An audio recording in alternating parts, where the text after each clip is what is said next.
Hello and welcome to today's seminar, Transform FOIA and DSAR Management, Faster, Smarter, Transparent. There will be a brief survey at the end of this webinar. We would really appreciate your feedback. There will also be a recording available. My name is Tim Klinger. I'm one of the vice presidents responsible for the Nuix business. For nearly 30 years, I've been helping clients in both government and commercial sectors address the challenges of regulatory compliance, internal and external investigations, and responding to information requests through the use of technology. With me today is my colleague, Aidan Jewell, Head of Product Solutions here at Nuix. Aidan, tell us a little bit about your background, please. Thank you, Timothy, and hello, everyone. Yes, my name is Aidan Jewell. I'm the Head of Product Solutions here at Nuix, and I look after our investigations and our data privacy solutions. I have 2 decades of experience working with our law enforcement and digital forensic customers, and also our corporate investigations customers. So my background is all in investigations, and I'll be happy to talk to you today through our DSAR and FOIA management. Thank you, Aidan. We will kick off today's seminar with a brief description of the current landscape for freedom of information and data subject access request management across government and commercial entities. Then reframe how we think about FOI and DSAR requirements. And finally, show you how technology leaders like Nuix are delivering solutions that address current challenges.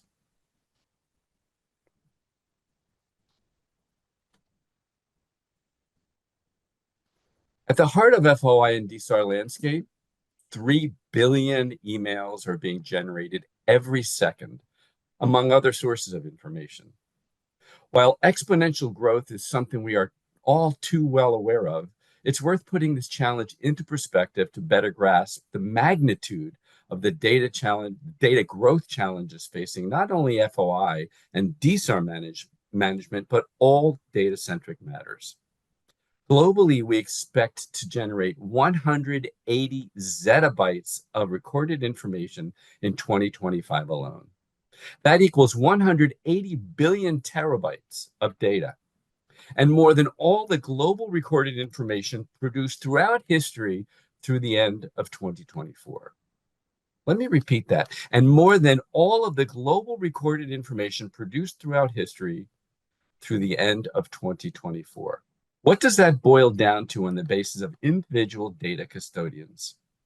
Based on information synthesized from a variety of sources that manage large global data sets, including the global largest tech companies, average users in the United States generate from 1.1 to 1.8 terabytes of data every year.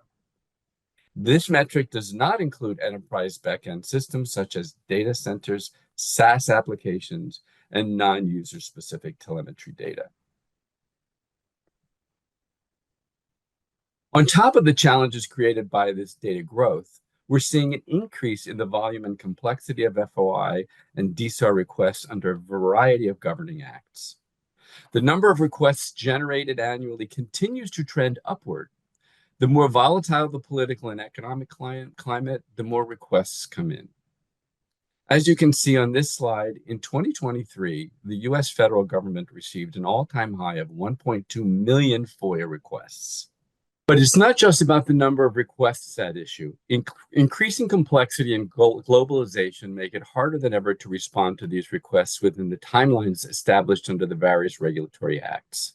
While rules and timelines for responding vary from jurisdiction to jurisdiction, in the United States alone, 5 agencies receive 70% of all requests. These agencies tend to be well prepared because of the enormity of the demand.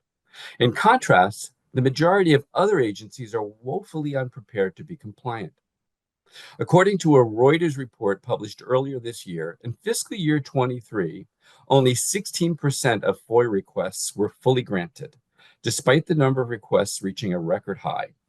This was a significant reduction in compliance compared to previous years. Given recent mass firing within the federal workforce, requests are increasing while FOIA analysts have been abruptly separated, to use the words of a journalist contact at the NIST institutes. He went on to write, "There will be significant delays in all our FOIAs." Then there are the associated costs responding to to the responding entities, whether they are government or corporate enterprises. Costs for processing far outweigh what can be recovered. In Canada, any fees that can be charged are heavily restricted and nominal at best.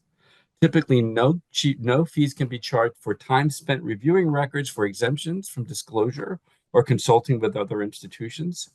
Fees from in-house or outside counsel or subject matter experts. Recovered costs are typically only about $5 per request. In the US, for federal inquiries, there is no fee for initial requests, but depending on the type of request, some fees can be charged. Fee waivers are available if the requester can demonstrate the request to be in the public interest. In reality, agencies only recover a fraction of their costs. According to annual FOI reports produced by the Department of Justice for Congress, agencies collectively spend hundreds of millions of dollars annually to administer FOIA.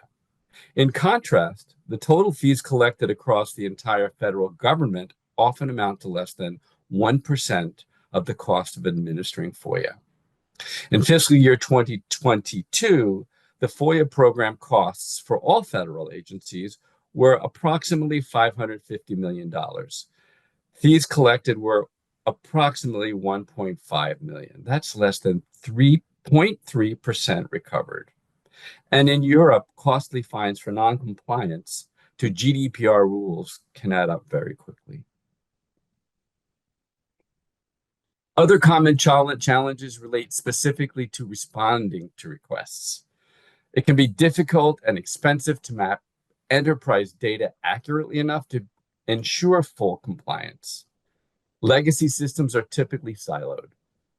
New data types like Slack, can make it difficult for enterprises to gather all responsive data.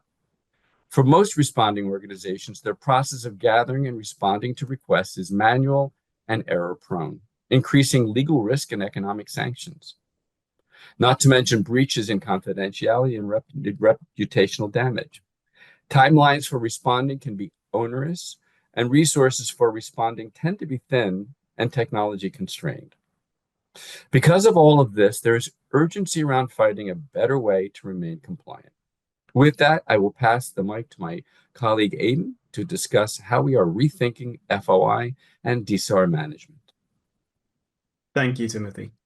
Yes, when we're looking at FOIs and DSARs, really the approach that a lot of our customers are taking are very, very similar. Yes, the regulations that are forcing their hands in order to perform these essential investigations or discoveries into their data might be different depending on whether you're in military or whether you're in government, whether you're in corporate world, or where you are in the world. But the actual act of going to find that data, review that data for what can be sent out, and then going to cleanse that data, redacting information that might be sensitive, is largely the same. So I'm going to look at the FOIA and the DSAR approach holistically together. Can we get to the next slide, please, Timothy? So a common current process that we find a lot of our customers engage in is something like what you can see on the screen below. They receive, I'm going to use the example of a data subject access request. If you can't tell by my accent, I'm within the United Kingdom. We have the UK GDPR. It's very similar to the EU GDPR, where there is a data subject access request process or regulation. This can also play out for CCPA in California, or POPI Act in South Africa, and many others around the globe as they come up year on year. This also applies to Freedom of Information Act requests as well. They are started by receiving a request for the information. Typically speaking, if I look at an UK GDPR DSAR process, there is a stage at that start where you receive the request, and that request can come in via an email, come in via a telephone call, can just come in via a Facebook post. Social media is still an acceptable way to start one of these DSARs. If there is enough detail in that response, then the timer starts and we can carry forth. But if there isn't, the people who are receiving that request are entitled to send an email to the person raising that request in order to gather clarification on what it is exactly that they're after. But once they have the detail to proceed, that timer starts. And as Timothy said before, in the case of the EU and the UK GDPR, that is a 30-day timer from gathering all the information, assessing its relevance, removing any sensitive information, and then producing and handing over those documents. So once that timer starts, typically you would send an email to the requester saying, thank you, we acknowledge your request. We are now confirming the timer has started. We will have a response to you within 30 days. Then becomes the difficult task of actually searching your enterprise for the data that the requester is asking for. They might be very specific and give you a specific timeline or an event or a set of records that they are interested in understanding. Or they could just simply say, Mr. Bank, please give me all the information that you have on me. And then that bank has to go away and find all that information. And typically, especially in corporations that have grown and evolved over the years from paper into digital, that data and those records can be stored in a myriad number of places. Even if you just look at the digital side of things, there could be a lot of legacy systems, as Timothy mentioned before, a lot of archiving systems that could also hold that data, especially if the person making the request has been a customer of that corporation or of that company for a number of years. So there could be a lot of file servers distributed across the world. There could be cloud storage that's containing this information. And of course, one of the more popular places for searching for this information is in places like O365 by Microsoft. So a typical process that we're seeing now is a request comes in, the panic bells are rung, and a number of different teams are sent to scurry off and try to search the archives that their little fiefdom owns, the various IT teams that own those areas of the business. Or worse, if they don't have a process in place, then it's left typically up to HR or compliance to go to try to find this information. But they have to go and look in a number of different places, maybe running keyword searches across systems that don't have great keyword search support. They don't have an index source of the data, for example. And then they try to export and collate all that information. And then they end up with millions of items typically that they have to decide, is that within the scope of the request? And also, is there information in this that we cannot send out? Now, if there is third-party PII, publicly identifiable information, people's names, addresses, dates of birth, etc., if that person does not consent that their data is sent out as part of that request, you have to go and redact or remove that information from the documents you sent. And I've spoken to a number of customers who are using what I call the old X-Files approach, where they're printing off documents and they're getting a black marker pen and they're putting big black lines across it, extremely manually. It's a pain to have to do that over tens or hundreds of documents, but they're now having to review thousands, tens of thousands, even millions of documents. That simply does not scale, especially within a timeline of 30 days. So what we typically see is a lot of organizations struggling to not only find the data that contains the information relevant to the requester, but also then to manage how you redact that information and how you can then produce those documents within that 30-day time limit. So let's have a look at ways that we can improve this. Next slide, please. So there's a number of different ways that we can look at improving this whole process. The most obvious one is getting a better understanding of your data to start with. Being able to audit your data, understand where it is, understand who the owners are of that data, and be able to put some controls in place, even simple things like data retention policies, so you can defensively delete old data that is superfluous to your needs, means that when it comes to having a DSAR or a FOIA, that you have less data to go through, and you know where that data is, and who owns that data, so you can utilize their expertise to go and help you find that information. So a simple data auditing process, I'll say simple, usually these can take a long time because considering the amount of data we held, as Timothy said earlier, this can help an awful lot to streamline the process down the line. Then we can look at how automation can assist. As I said, with a lot of different data sources out there, typically people are running off individually and manually doing these collections and searches. Whereas what we provide is a way to automatically go and target multiple different data sources at once to conduct these searches and pull the information back into one repository. Not one repository per data source, but one area for where it's much more easy for the people for your reviewers to review that information. And the benefits of having that in one area, as we'll go through on the next slide, is the ability to deduplicate across lots of different data sources. And then we can introduce clever uses of artificial intelligence. Now, if cyber was the buzzword of the 2000s and big data was the buzzword of the 2010s, I think it's hard to argue that AI is the buzzword for the 2020s. There has been an explosion in both the media focus around artificial intelligence, but also just how much AI can now empower us to do an awful lot with our data. Being able to combine that with automation means that we can streamline and defensively reduce the amount of data our reviewers have to look at, and then compound out the decision making on from that to enable us to hit our deadlines more quickly. So let's take a look at what that approach could now look like, even with just a few simple twists. So next slide, please. So now we're looking at an automated enriched process. So we still have the DSAR come in. We still have to clarify if we have enough detail to proceed. And if we do, the timer still starts. However, now searching your enterprise's data for the enterprise for the requester's data is much more simple. One, because we know where the data is, and we can have automated processes just go and target that with the simple keywords. For example, if I'm the one raising the request, you would simply search for Aidan Jewell. Maybe if I give you more information, such as my date of birth or a passport number, you could go and search for those as well. But you can be searching multiple different data sources at once, pulling all of that information back into one case or one repository where we can deduplicate holistically across all of that information, where we can now enrich it utilizing our cognitive AI capabilities. And now you can use some of that AI and some of our Nuix engine to highlight key files of potential relevance and also to help you bulk redact.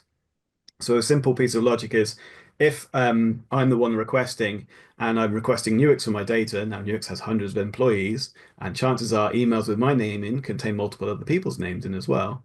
Just having an automation workflow that would highlight my name and automatically redact anyone else's name would help speed up the reviewer's workload no end. So having the ability to deduplicate across multiple data sources, to have our cognitive AI enrich that data so now I can focus in on key documents of relevancy. Say we're very much interested in disciplinary notices, for example, if I'm raising a request based off of disciplinary.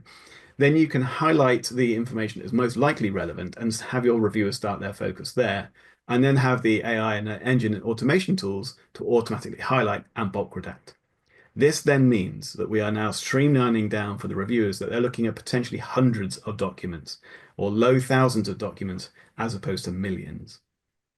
We can then also facilitate a manual redaction through a digital means, which can therefore be quality checked by an independent person, but also removes the need to get out the black marker pens and printing out all those pieces of paper again.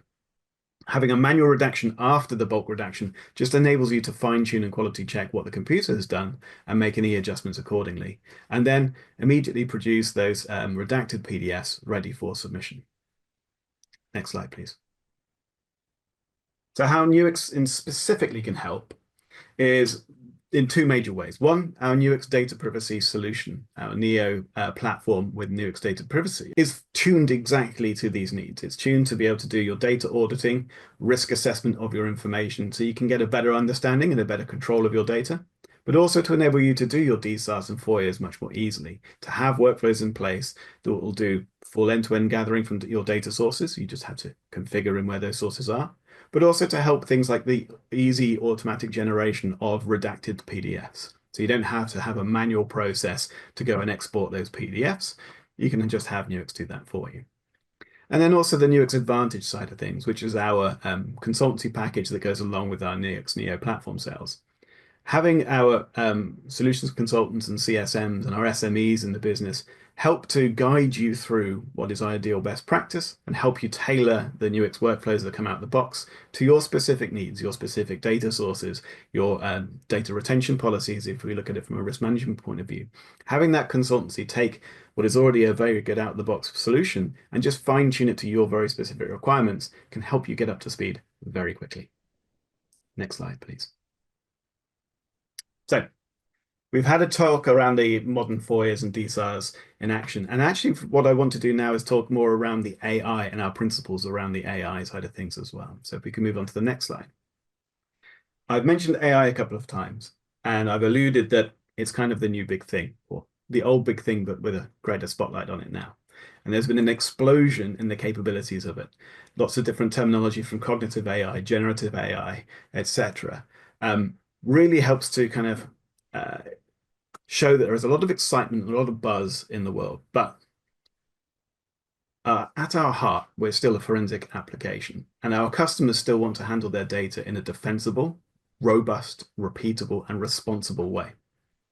Therefore, any AI that we are building ourselves or any AI that we are integrating goes through a number of checks and balances within UX to make sure that we are happy that that a customer using our AI or the AI we integrate will be able to stand up in court and be able to stand by the data that's provided by the AI.